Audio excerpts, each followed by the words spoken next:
من أجل العبادات التي يمكنك أن تفعلها.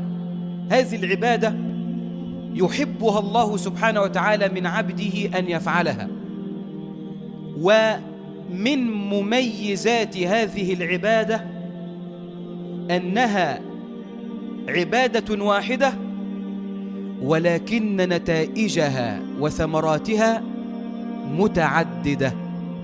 يعني هي عبادة واحدة إذا فعلتها نالك الخيرات الكثيرات. عبادة واحدة ولكن نتائجها متعددة. يعني إذا أردت راحة البال وأنت في مكانك فعليك بتلك العبادة. إذا أردت المال الحلال فعليك بتلك العبادة. إذا أردت تكفير سيئاتك فعليك بتلك العبادة. إذا أردت تكثير حسناتك فعليك بتلك العبادة. إذا أردت أن يرزقك الله سبحانه وتعالى الزوجة الصالحة فعليك بتلك العبادة. إذا أردت الذرية الطيبة فعليك بتلك العبادة. إذا أردت أن يجعل الله لك من كل ضيق مخرجا ومن كل هم فرجا فعليك بتلك العبادة. يا سلام، كل ده يحصل من خلال عبادة واحدة. إيه وربي، إذا أردت القوة في البدن فعليك بتلك العبادة. إذا أردت الأمن والأمان في الوطن فعليك بتلك العبادة. إذا أردت النجاة من النار ودخول الجنة فعليك بتلك العبادة. كل ده يحصل يا جماعة وأكثر من ذلك بتلك العبادة الواحدة. بل انسى كل اللي أنا قلته ده وركز بقى في اللي جاية دي. رب العالمين جل في علاه، رب الأرباب وملك الملوك، أقسم بعزته وبجلاله أن من فعل تلك العبادة أنه سبحانه وتعالى سيغفر له. الله سبحانه وتعالى يقسم بعزته وبجلاله على أن من فعل تلك العبادة من عباده سيغفر له. وإذا أقسم رب العالمين بعزته وبجلاله فاعلم أن جواب القسم عظيم. اسمع ماذا يقول الله سبحانه وتعالى من خلال هذا الحوار الذي دار بين ربنا الغفار وبين إبليس. جاء في الحديث أن إبليس قال لرب العزة: يا رب وعزتك لأغوينهم ما دامت أرواحهم في أبدانهم. إبليس بيقول لربنا يا جماعة، بيقول له: يا رب أنا مش هسيبهم طول ما هم موجودين في الدنيا، سأوقعهم في طرق الضلال، لن أتركهم ما داموا أحياء. قال: يا رب وعزتك لأغوينهم ما دامت أرواحهم في أبدانهم. ماذا قال الله سبحانه وتعالى لإبليس؟ قال: وعزتي وجلالي، الله الله، وعزتي وجلالي لأغفرن لهم ما داموا إيه؟ ما داموا يستغفرونني. هذه هي العبادة الجميلة، عبادة الاستغفار. عشان أقول لك إن هي عبادة واحدة بس نتائجها متعددة. أثر صغير كده جميل قوي افتكرته دلوقتي. أبو سعيد، من أبو سعيد؟ الحسن البصري، إمام من أئمة التابعين، إمام كبير جدا، كان يتكلم بكلام يشبه كلام النبوة، وكان فقيها، كان عابدا. حسن البصري يا جماعة شاف 130 من الصحابة وما شافش النبي صلى الله عليه وسلم. سيدنا عمر بن الخطاب رفع ايديه، سيدنا عمر بن الخطاب شخصيا رفع ايديه كده ودعا للحسن البصري بالبركة. فالحسن البصري جميل قوي، اقرأوا عن هذا الرجل. الحسن البصري مرة قاعد في المسجد كده فدخل رجل وقال: يا أبا سعيد إني أشكو الجذب والقحط. يعني إيه؟ بيقول له: أنا عندي حتة أرض وما فيش مطر بينزل على الأرض، أعمل إيه؟ قال له: اذهب فاستغفر الله.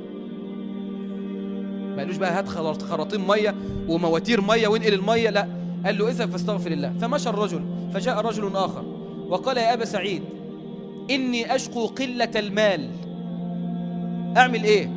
ما قالوش روح اعمل جمعية وروح تكفف الناس، لا، قال له: اذهب فاستغفر الله. الله، إجابة واحدة.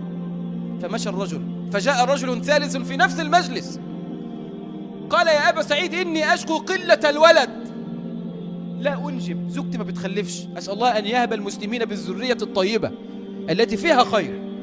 قال له: أعمل إيه؟ نفسي في ولد. قال له: اذهب فاستغفر الله.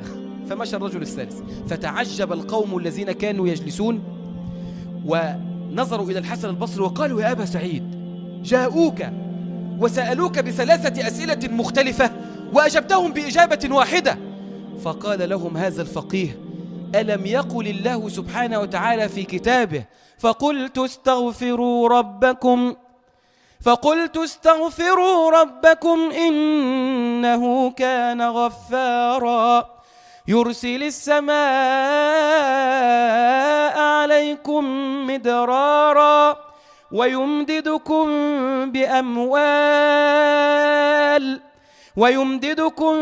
بأموال وبنين ويجعل لكم جنات ويجعل لكم أنهارا.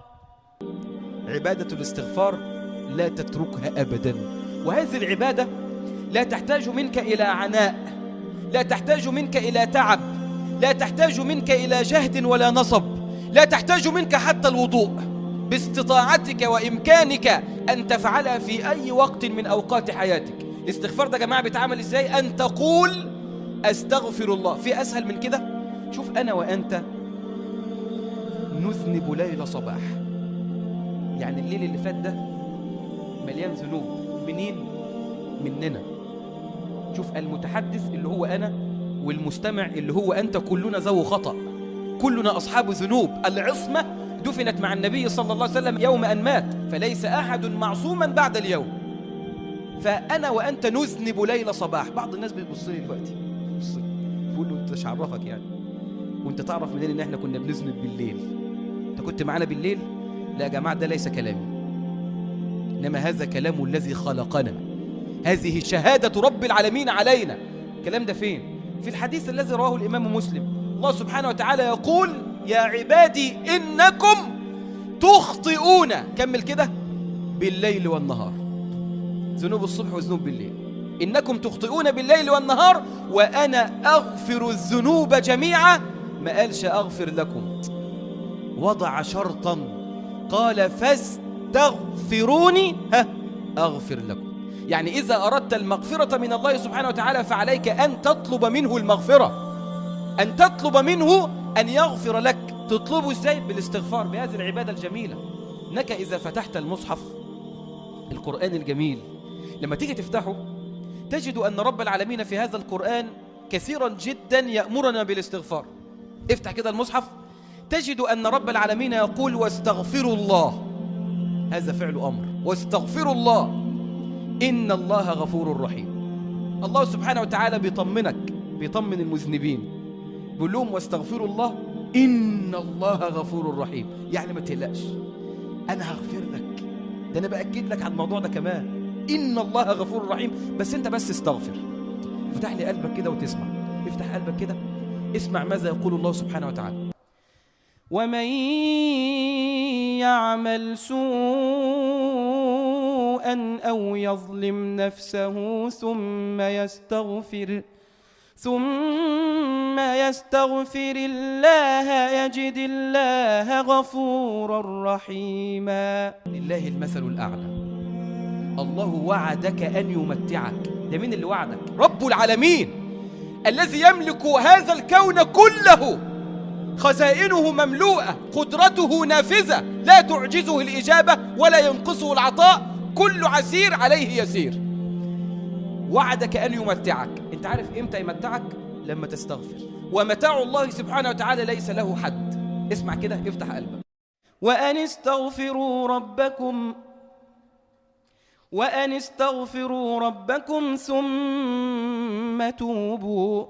ثم توبوا إليه يمتعكم متاعا حسنا. الشيخ، مش انت بتقول إذا أردت القوة في البدن؟ ما هو انت لو عايز تحافظ على القوة دي والله سبحانه وتعالى يمدك بقوة فوق قوتك، استغفر. جبناها منين دي؟ ويا قوم استغفروا ربكم ثم توبوا إليه يرسل السماء عليكم يرسل السماء عليكم مدرارا ويزدكم قوة إلى قوتكم. دي عبادة جميلة قوي، بس احنا مقصرين. الزم هذه العبادة، لا تتركها أبدا. شوف، روي عن النبي صلى الله عليه وسلم أنه قال: من أراد أن تسره صحيفته يوم القيامة فليملأها بالاستغفار. الإمام السيوطي قال: هذا حديث صحيح إسناده جيد لا بأس به. شوف، إذا أردت أن تنظر في كتابك يوم القيامة وتسر وتتبسط وتفرح، املأه بالاستغفار وانت لسه في الدنيا. سيدة عائشة أم عبد الله رضي الله عنها، طبعا السيدة عائشة لم تنجب بس هي كنيتها أم عبد الله رضي الله عنها، كانت تقول: طوبى لمن وجد في صحيفته استغفارا كثيرا.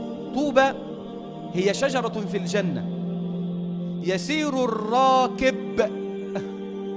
الراكب المجد المسرع، مش الماشي، لا، ده يسير الراكب المجد المسرع في ظلها 100 عام وما قطعها.